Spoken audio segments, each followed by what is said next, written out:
नमस्कार, आपण पाहतो आहात युग बदल न्यूज मराठी। राष्ट्रवादी काँग्रेसचे जुने पदाधिकारी व शिंदे गटाचे जिल्हा संपर्क प्रमुख श्री संदीप पाटील यांनी दिनांक 17 जानेवारी रोजी माननीय उपमुख्यमंत्री आमदार अजितदादा पवार, प्रदेश अध्यक्ष सुनील तटकरे, सरचिटणीस शिवाजीराव गर्जे यांच्या उपस्थितीमध्ये देवगिरी बंगल्यावर राष्ट्रवादीमध्ये प्रवेश केला।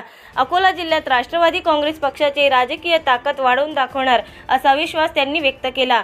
संदीप पाटील यांनी राष्ट्रवादी काँग्रेसमध्ये प्रवेश घेतल्यामुळे आमदार अमोल मिटकरी, महानगर जिल्हाध्यक्ष विजयभाऊ देशमुख तसेच महानगर व ग्रामीणचे राष्ट्रवादी काँग्रेसचे पदाधिकारी यांनी संदीप पाटील यांचा शाल, श्रीफळ व पुष्पगुच्छ देऊन जाहीर सत्कार केला।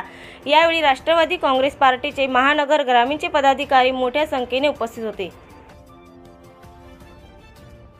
गेल्या 1 वर्ष आधीच मी शिंदे साहेबांच्या शिवसेनेत प्रवेश केला होता आणि आता अशा काय घडामोडी झाल्या जे एका वर्षातच राष्ट्रवादी काँग्रेस पक्षात प्रवेश करावा लागला। तर गेल्या अनेक वर्षापासून समाजकारणात, राजकारणात काम करत असताना एक संघटन वाढलं पाहिजे, पक्ष आपण जिथे असलो ते पक्ष वाढला पाहिजे, ते संघटन वाढलं पाहिजे, मजबूत झालं पाहिजे, या उद्देशाने आपण तिथे काम करतो। पण गेल्या 1 वर्षापासून माननीय मुख्यमंत्री साहेब शिंदे साहेबांनी मला सहसंपर्क म्हणून जबाबदारी दिली होती। त्यांनी दिलेली जबाबदारी मी चांगल्या प्रकारे सांभाळून शिवसेना वाढवायची प्रयत्न केला। पण येथील स्थानिक नेतृत्वामुळे त्या ठिकाणी पक्ष वाढीकरता वाव मिळाला नाही किंवा आपल्याला जे संघटनेत काम करावं वाटते, पक्ष वाढवा वाटते, गावागावात शाखा निर्माण करावं वाटतात, तर तसं काहीच त्यांच्या येथील नेतृत्वामुळे झालं नाही। आणि आमदार अमोलजी मिटकरी साहेब झाले, विजयरावजी देशमुख साहेब झाले, यांनी बऱ्याच दिवसापासून एक हे केलं होतं की म्हणजे माझ्यासारखा जर कोणी आलं सोबत तर आम्हाला पण बळ भेटेल।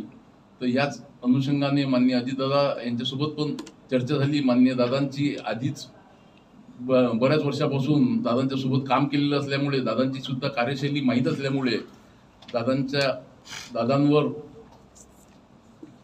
विश्वास ठेवून या ठिकाणी पक्षप्रवेश केलेला आहे।